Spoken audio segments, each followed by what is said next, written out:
En Génesis 15 le vimos como un hombre de fe estableciendo un pacto con Jehová, un pacto incondicional que representa el pacto de sangre en el cual tú y yo estamos ahora bajo el Nuevo Testamento o el Nuevo Pacto, por lo cual establece que Dios perfeccionará en nosotros lo que Él comenzó, el cual establece que aunque fuésemos infieles, Él sigue siendo fiel, el cual dice que Dios al que recibe como hijo, lo azota y le muestra el camino, el cual establece que nuestra salvación es imposible que la perdamos. Es el pacto incondicional. Cuando nosotros no conocemos este pacto, ni las bases del pacto, ni las condiciones del pacto, entonces vamos a creer, ¿verdad?, que algún día vamos a perder la salvación, o que necesitamos estar portándonos bien para mantener la salvación, cuando es todo lo contrario. Las buenas obras que nosotros necesitamos hacer no son para mantener nuestra salvación, sino como el fruto de nuestra salvación. Yo sirvo a Dios y le adoro no para mantener mi salvación. Yo soy santo y me consagro no para mantener mi salvación o por temor de que pierda mi salvación, sino que le busco y le adoro y soy santo porque Él produce en mí esta santidad a través de mi unión con Jesucristo. Entonces la única forma de poder demostrar que vamos camino al cielo y que vamos camino realmente a la gloria es a través de una vida santa, a través de una vida transformada por el poder de Dios. En Génesis 16, que es en esta noche en nuestra conferencia, vemos a Abraham como un hombre agnóstico, como un hombre que ya no sabe realmente si las promesas de Dios eran reales o no eran reales. Y otra vez vemos a Abraham representándonos cuando nosotros, en nuestra debilidad humana, en nuestra fragilidad humana, le fallamos a Dios. Dios sigue siendo fiel. En este capítulo, Abraham oye la voz de su esposa y se mete con su sirvienta para adelantarse al programa, al plan de Dios para su vida. Y de esta manera, él manifiesta el tema de nuestra conferencia, el pecado de impaciencia. Pero vamos a hacer un breve repaso de Abraham hasta este momento. Abraham ha sido probado por Dios una y otra vez, porque es la vida del cristiano. Dios prueba el corazón. Cada semana, cada mes, cada 3 meses, Dios nos está probando. Abraham, en primer lugar, en Génesis 12, se le tuvo que probar a través de sus lazos familiares. Dios le llama a abandonar a su familia. Aquí se prueba el fervor de su fe. Apúntalo, el fervor de su fe. ¿Amaría más a Dios que a su familia? Y todos nosotros, Dios nos va a probar en esta área. ¿Realmente amamos más a Dios que a nuestra propia familia? Vendrá la prueba a tu vida cristiana. En segundo lugar, cuando Abraham llega a Canaán, su fe es probada con la presión de las circunstancias. Aquí se prueba la suficiencia de su fe. Apúntalo. En segundo lugar, se prueba la suficiencia de su fe. ¿Creería Abraham que Dios supliría para sus necesidades y para su casa? Aquí es probado Abraham, cuando viene el hambre a Canaán. En tercer lugar, enfrenta un problema con un familiar suyo llamado Lot. Y aquí él tiene que apartarse de este sobrino para guardar su testimonio. Aquí se prueba la humildad de su fe. La humildad de su fe. ¿Defendería sus derechos Abraham o cedería sus derechos a Lot? Ya vimos que pasó también esta prueba porque él no buscó su liderazgo ni su representatividad como patriarca, sino que le dijo a Lot: escoge tú primero. Aunque yo debería escoger primero, escoge tú primero. Si tú vas para acá, yo me voy para acá. Si vas a la izquierda, yo me voy a la derecha. En cuarto lugar, en Génesis 14, es probada el valor y la nobleza de su fe. Su sobrino es capturado y él arriesga su vida por él. Aquí se probó el valor de su fe. En cuarto lugar, el valor de su fe. ¿Se atrevería Abraham a rescatar a su sobrino de mano de sus enemigos? En quinto lugar, al ganar esta guerra y salvar a su sobrino, Abraham enfrenta la quinta prueba de su fe, que es la dignidad de su fe. La tentación del mundo, cuando el rey de Sodoma le ofrece dinero a cambio de las almas de los cautivos que Abraham había rescatado. Aquí Dios se preguntaba, ¿se rebajaría Abraham a aceptar la mordida, entre comillas, del rey de Sodoma? ¿Se vendería Abraham? ¿Prostituiría su ministerio Abraham? Y en sexto lugar, ahora, por la sugerencia de su esposa, Abraham es probado en su paciencia. Y aquí saca 5 de calificación. ¿Esperaría Abraham el tiempo de Dios para tener un hijo? Y vemos en este caso que Abraham no pudo esperar el tiempo de Dios. Este pasaje cubre el nacimiento de los árabes, su inicio como pueblo, las raíces de los árabes y el origen de los árabes. Pero más importante, este pecado nos enseña, este pasaje, el pecado de la impaciencia. ¿Qué es la impaciencia? Son 3 cosas. La impaciencia es estar cansado de esperar. Número 1. Número 2, es desesperación por algo que se tarda. Ya como que te está calentando el asiento, ¿verdad?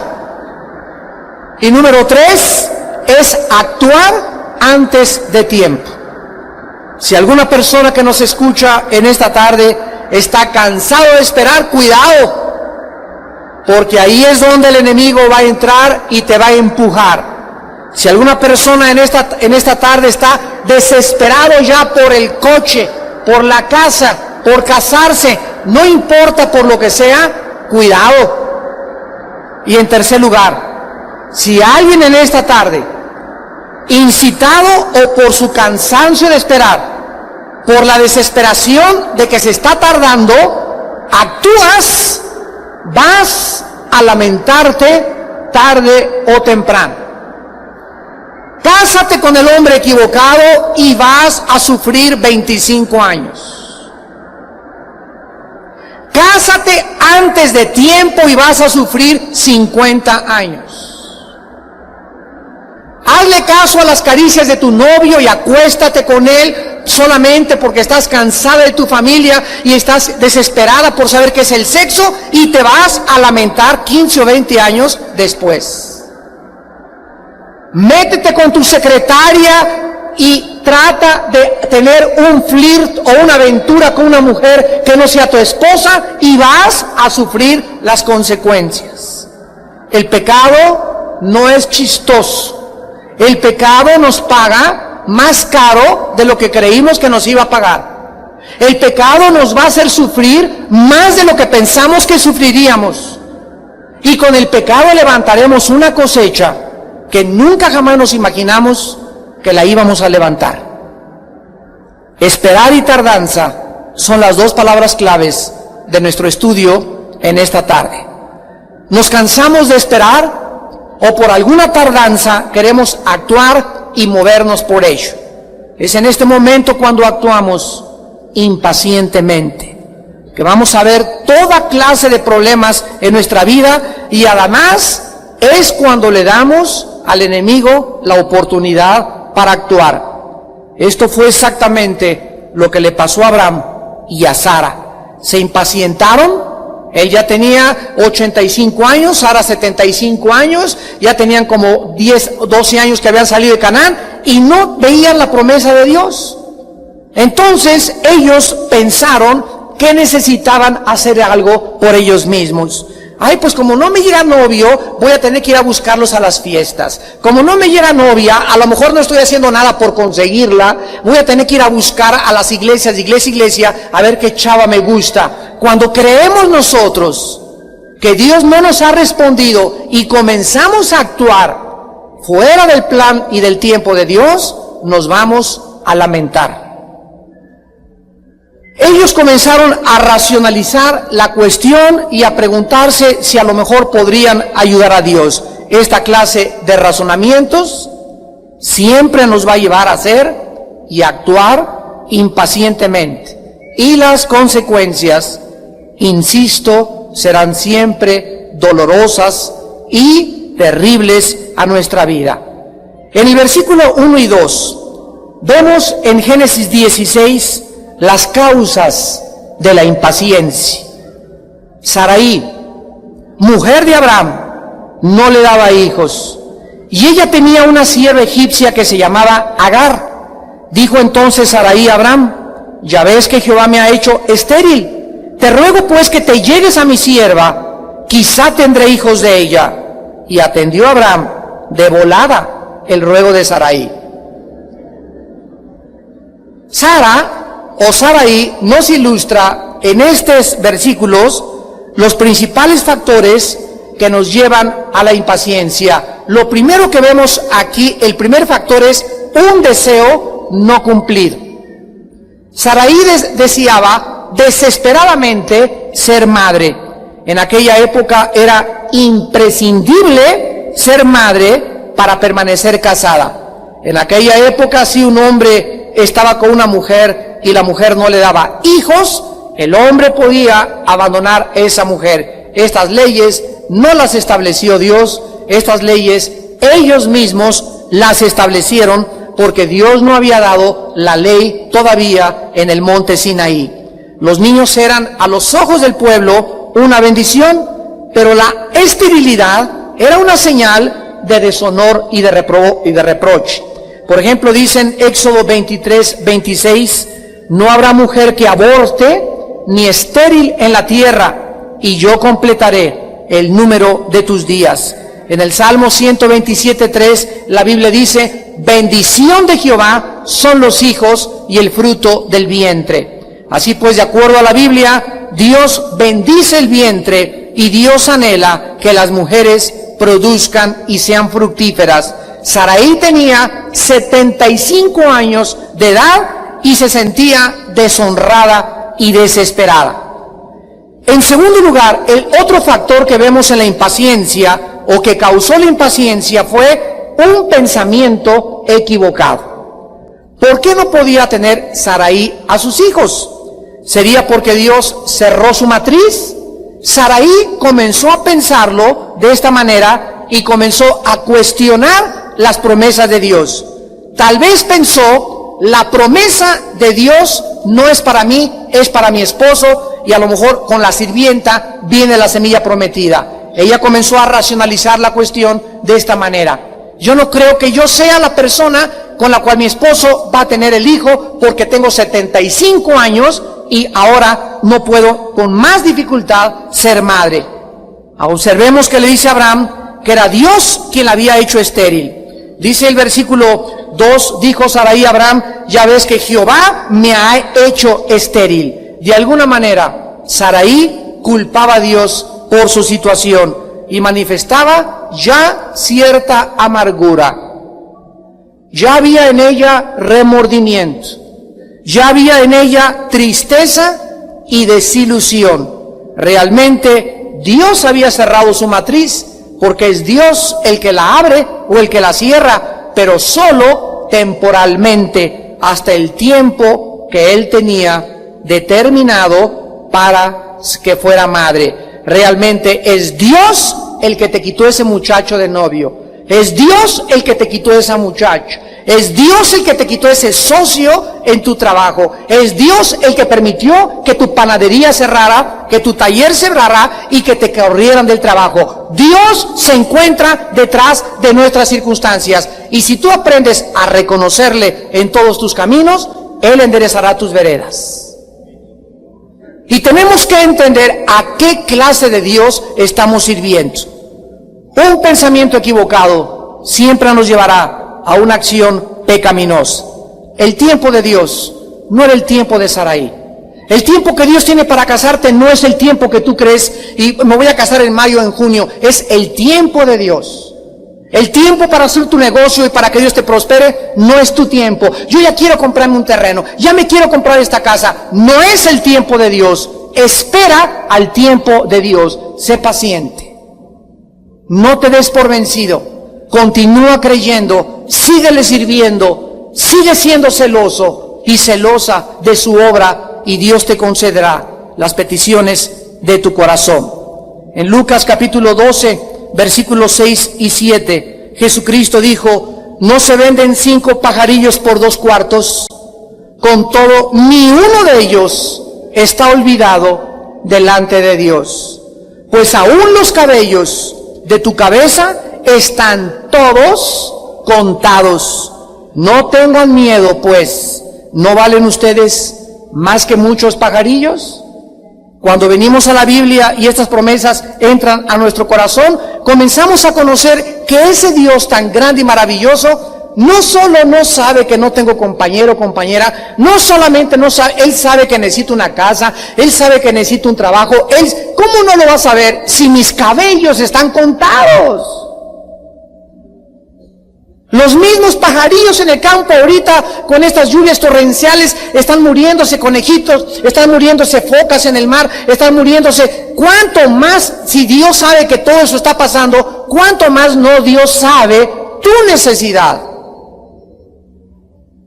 Y en tercer lugar encontramos una sugerencia carnal. La costumbre de esos días era que si el hombre no le podía dar hijos a la mujer, el varón podía tomar la sirvienta y tener hijos con ella. Esto fue instituido por el hombre, insisto, no por Dios. La voluntad de Dios ha sido siempre la monogamía y no la poligamia. La voluntad de Dios ha sido siempre que el hombre tenga una mujer y la mujer tenga un hombre y no 2 o 3 al mismo tiempo, como los árabes en su harem o como otros mexicanos que tienen a la esposa, a la secretaria, a la sirvienta y al amante. Esto fue instituido por el hombre. La voluntad de Dios es que nosotros esperamos. Recordemos algo: los medios no justifican el fin. La obra de Dios, hecha a la manera de Dios, tiene la bendición de Dios. Cuando queremos hacer la obra de Dios a través de nuestros medios, Dios no puede bendecir la obra de Dios. Es que vamos a hacer una campaña en el estadio, a rentar el toreo, etcétera, etcétera, porque la voluntad de Dios es ganar las almas. Sí es verdad que el fin de Dios es las almas y alguien puede tener una buena motivación para tener un fin, pero si los medios para ganar esas almas no son los medios de Dios, el fin no justifica los medios. Tienes que aprender eso. Es que Dios, me dice una muchacha, yo sé que Dios quiere que me case con un cristiano, y me encontré un cristiano y vamos a casar, y ella solamente porque es cristiano cree que ya es de Dios. Es que no necesariamente es ese. Me encontré un socio que es cristiano, y no necesariamente porque sea cristiano es ese. Corrobóralo, confírmalo, espera para que Dios te dé algo más seguro y tú no tengas ninguna duda del paso que estás tomando. En el versículo 3 al 6 de Génesis 16 encontramos las consecuencias de la impaciencia. Y Sarai, mujer de Abraham, tomó a Agar su sierva egipcia al cabo de 10 años que había habitado Abraham en la tierra de Canaán, y la dio por mujer a Abraham su marido. ¡Qué mona! Y él se llegó a Agar sin pensar, la cual concibió, y cuando vio que había concebido, miraba con desprecio a su señora. Entonces Sarai dijo a Abraham: mi afrenta sea sobre ti, yo te di de mi sierva por mujer, y viéndose encinta, me mira con desprecio. Juzgue Jehová entre tú y yo.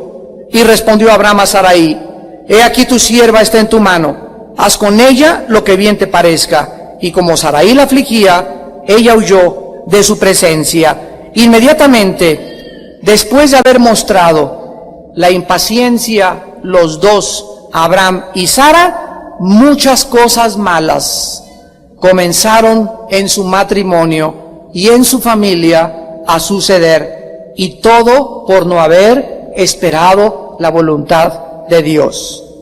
Veamos las consecuencias. En primer lugar, la impaciencia resultará siempre en planes y métodos equivocados de hacer las cosas.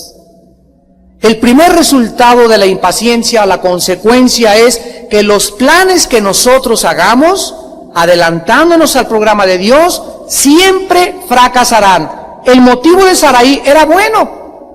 Bueno, yo quiero que se cumpla la voluntad de Dios, Señor, y ya tenemos 75 años aquí esperando, mi esposo tiene 75 años, y ella tenía 75, Abraham 85, y la tardanza y la larga espera y el deseo de tener el hijo prometido y las dudas comenzaron a atacarlos al uno y al otro, y los llevaron a los dos a la impaciencia, y se volvieron al mundo a tomar una decisión carnal, y les falló todititito el plan. En segundo lugar, la impaciencia conlleva al colapso de la fe y de la paciencia. Abraham había esperado 10 años a Dios. Dice el versículo 3 que Sarai, mujer de Abraham, tomó a Agar, a su sierva, al cabo de 10 años. Llevaban 10 años esperando la promesa de Dios.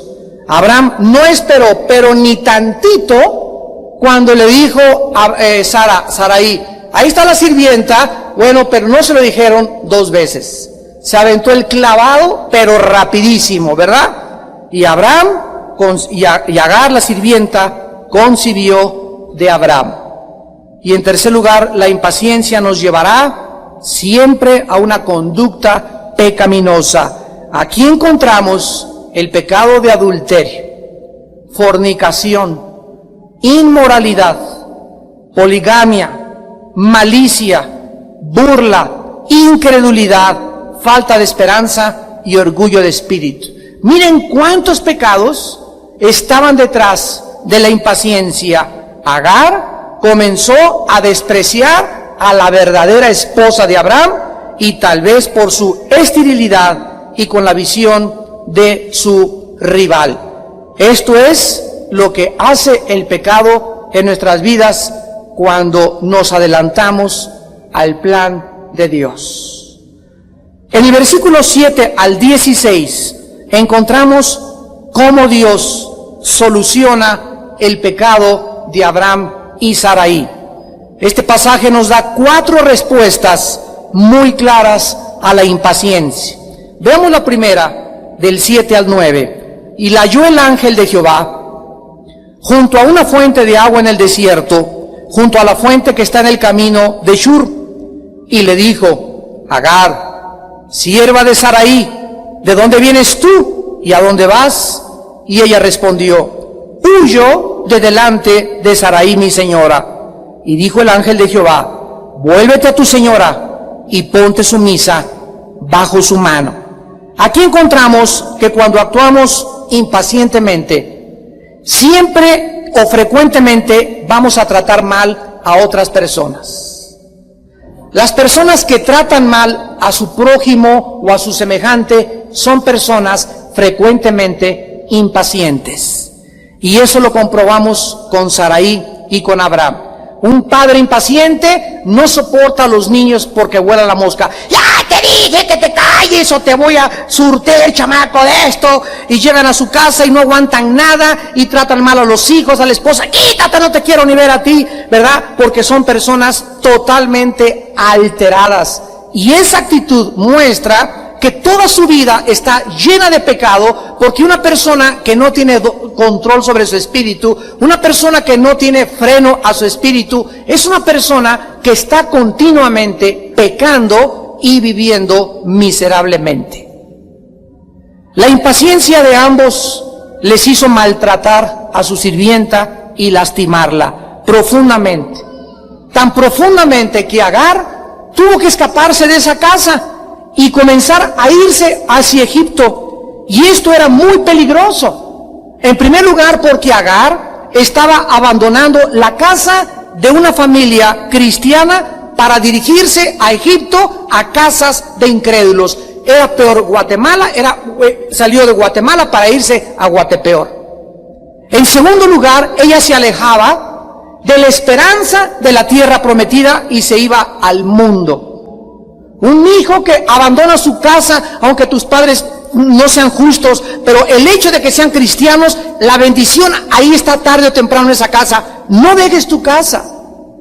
No te vayas con ese muchacho, con esa muchacha porque te quieras independizar, porque Dios no alcanza su promesa a tu vida si tú abandonas el hogar de tus padres sin el permiso de tus padres.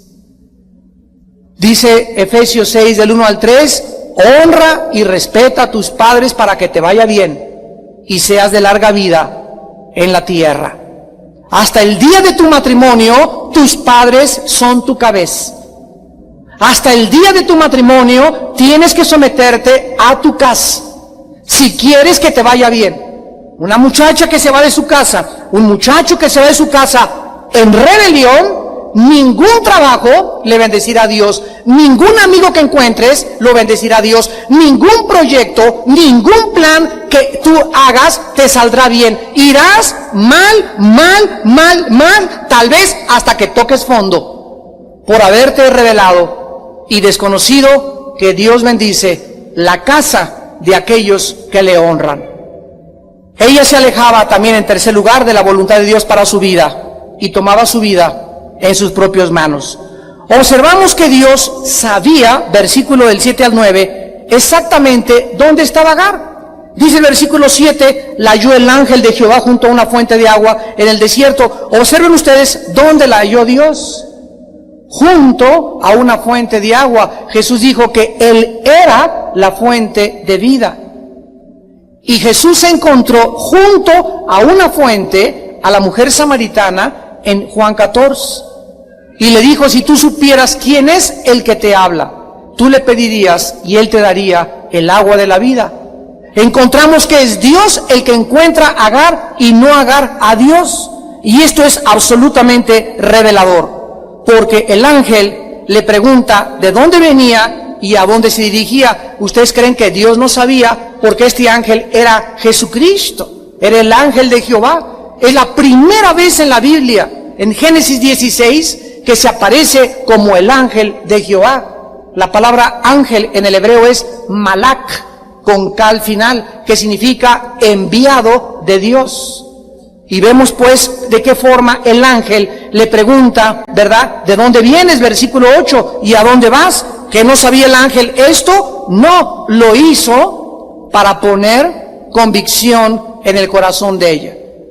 Es como cuando tú te vas de tu casa y se te aparece un ángel en la esquina y te dice, ¿a dónde vas, chiquita?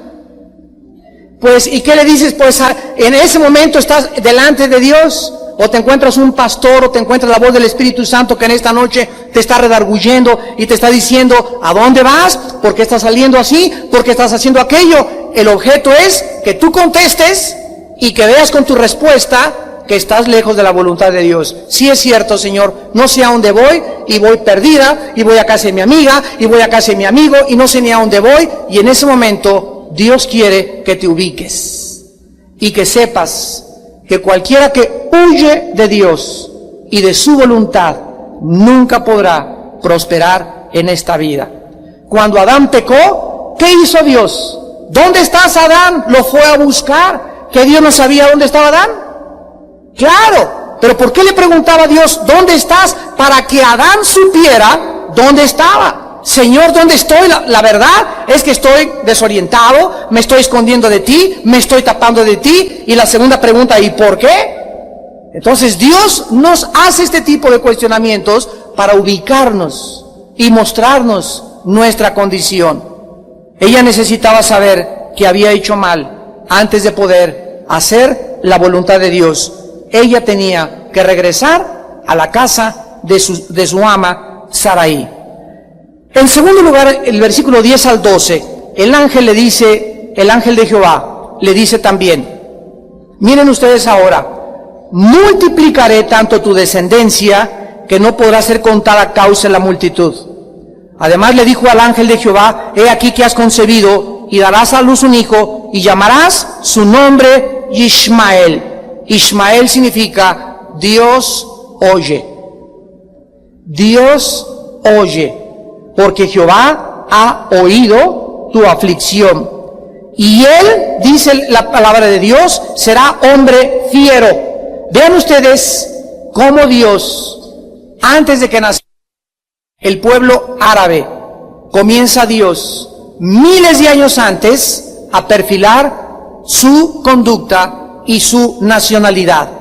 Será un hombre fiero. En segundo lugar, su mano será contra todos, y la mano de todos contra él, y delante de todos sus hermanos habitará. Aquí encontramos que Dios comienza a confortarla dándole promesas. Ella siempre sería oída y ayudada por Dios. Le dice el versículo 11, Jehová ha oído tu aflicción. Mujeres que me escuchan, no traten de escaparse de su esposo. Nunca trates de huir de la vida ni de tus problemas. Jóvenes, nunca traten de escaparse de sus hogares. Dios las escucha. Dios ha visto que te están maltratando tus papás. Dios ha visto que tu esposo no te ama, pero no es la solución escaparte.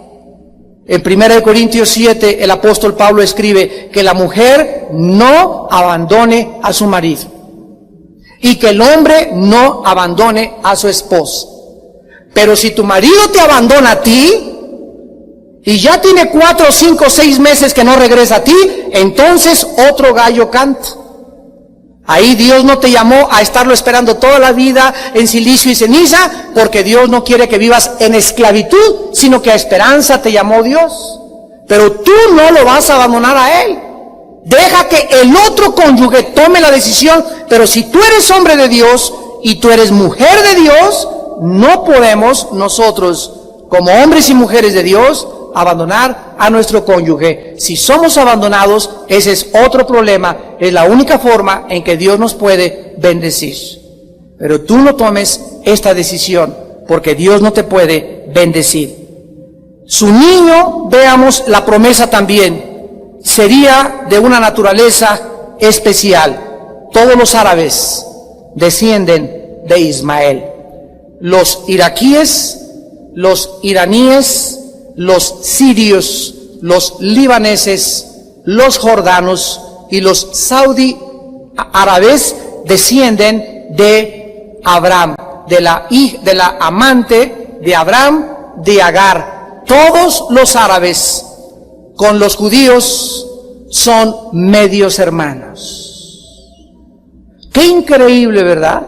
Miren ustedes el Medio Oriente. Ahora en junio, nuestro próximo desayuno va a llevar como conferencia la crisis del Medio Oriente. Voy a hablar sobre esto, analizar claramente a la luz de la Biblia lo que está pasando en el Medio Oriente, para que tengamos una guía nosotros y sepamos que todo estaba perfectamente bien profetizado. Pero todo lo que está pasando en el Medio Oriente tiene su origen en Ismael y en Isaac, el hijo de la promesa que vino después de Ismael. La palabra fiero, cuando le dice en el versículo 12, será hombre fiero, significa obstinado, violento, independiente, voluntarioso y agresivo. Dios profetiza que los árabes serían tercos, violentos, independientes, voluntariosos y agresivos. Habría rivalidad entre los árabes y los judíos hasta la venida de Jesucristo. Lo que vemos en el Medio Oriente, damas y caballeros, no tiene solución. Ningún gobierno, ningún pacificador, ningún medio diplomático, ni la OTAN, ni las Naciones Unidas podrán traer la paz en el Medio Oriente. Antier, Yasser Arafat concluyó que desharía al Fatah, que es el grupo que él tiene cerca de él. Entonces, otros de ese mismo grupo dijeron, bueno, aunque él tome la decisión, seguiremos la guerra.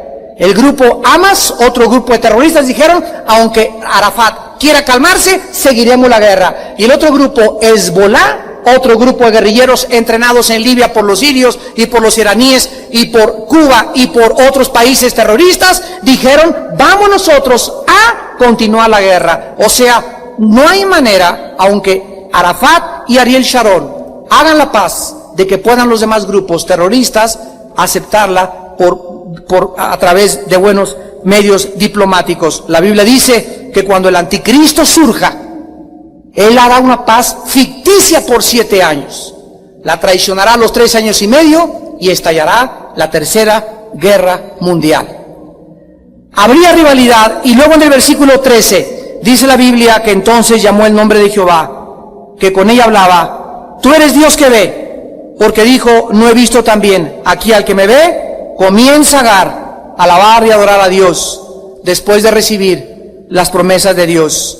Y dice la Biblia que llamó el nombre, versículo 14, pozo del viviente que me ve, he aquí está entre Cades y Beret. La palabra que se usa para Dios me ve es la palabra el Roi en el hebreo, el Dios que ve el infortunio de su pueblo. ¿Por qué les dije cuando comenzamos la conferencia que todos los que vinieron y rasgaron su corazón a Dios esta tarde, Señor, salva a mi hijo? Señor, mira cómo está mi corazón partido a la mitad por mi hijo, por mi hija, por mi esposo, Señor, que cada vez está peor, por mi esposita, que cada vez peor. Cuando rasgamos nuestro corazón y abrimos nuestras entrañas, Dios ve el Roi, ve nuestra frustración, nuestro dolor, y Dios no desprecia el corazón contrito y humillado. Pero muchos de ustedes no han sido quebrantados, no han sido lo suficientemente humillados para abrir las ventanas del cielo y que Dios extienda tu mano y te muestre su salvación. ¿Por qué ha dejado Dios tal vez que esa situación en tu familia llegue a donde ha llegado? ¿Por qué? Para quebrantarte, para humillarte tal vez. ¿Por qué permite Dios que a veces una hija nos deshonre o un hijo nos deshonre o hagan cosas que nos avergüenzan? Para quebrantarnos, para humillarnos, para mostrarnos que le necesitamos y que necesitamos vivir, mi esposa y yo y tu esposa y tú, de rodillas, orando diario por ellos. No tenemos lucha contra sangre y carne, sino contra huestes espirituales de maldad. Estamos luchando con los poderes del infierno, que quieren arrebatarnos a nuestros hijos y a los hijos de nuestros hijos. El diablo sabe que le queda poco tiempo, y vean el ataque a la juventud ahorita. Nuestra juventud está rodeada de sexo. Por todos lados es sexo. La televisión, las bailarinas, los grupos, el cine, el radio, las revistas, por todos lados, los anuncios en el periférico, los anuncios que ven por todos lados, las pláticas, todo está rodeado de eso. ¿Por qué? Porque Dios quiere que nosotros abramos nuestros ojos y veamos cuál es la realidad y comencemos a ponernos en la brecha por ellos. No hay otra manera que ellos puedan ser rescatados de Satanás. El diablo sabe que la generación de estos niños que tenemos ahora es la generación que va a enfrentar al anticristo. Y el diablo sabe que si ahorita lastima a tu hijo con Pokémon, si lastima a tu joven entrando a ver El Exorcista o Calabozos y Dragones, si tu hijo viola a su novia, si tu hija se queda embarazada, el diablo sabe cuánto daño puede traer a sus vidas. Necesitamos ponernos en la brecha, interceder por ellos y creer en las promesas de Dios. Necesitamos obedecer a Dios con todo nuestro corazón.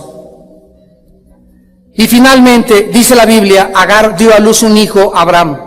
Versículo 15. Y llamó a Abraham el nombre del hijo que le dio a Agar, Ismael. Era Abraham de edad de 86 años cuando Agar dio a luz a Ismael. Las 3 personas culpables de impaciencia están ahora arrepentidas y dispuestas a obedecer a Dios. Agar regresa a la casa de sus amos como Dios se lo mandó. Ni modo, ¿verdad? Se burlaron de ti, te despreciaron tus padres, pero papá y mamá, me vengo a someter a su voluntad y a obedecer porque Dios quiere que yo esté sujeto a ustedes. Y por causa de mi conciencia, te vengo a pedir perdón, papá, y te vengo a pedir perdón, mamá, y te pido que me ayudes a arrepentirme y a salir adelante. Esposito, perdóname, ¿verdad? Ya te dejé 15 días, 20 días, vengo de regreso a ti y a sujetarme a ti. Y aunque tengas cara de tiburón, es la voluntad de Dios que esté en esta casa. Y yo no me voy a ir. Si te quieres ir, vete tú. Pero yo me tengo que quedar en mi casa porque esta es la voluntad de Dios. Abraham y Sarai obedecen a Dios y reciben a Agar. Y aceptan ponerle al niño Ismael. Dice Isaías 25, versículo 9, y se dirá en aquel día, he aquí, este es nuestro Dios. Le hemos esperado y nos salvará. Este es Jehová a quien hemos esperado, nos gozaremos y nos alegraremos en su salvación.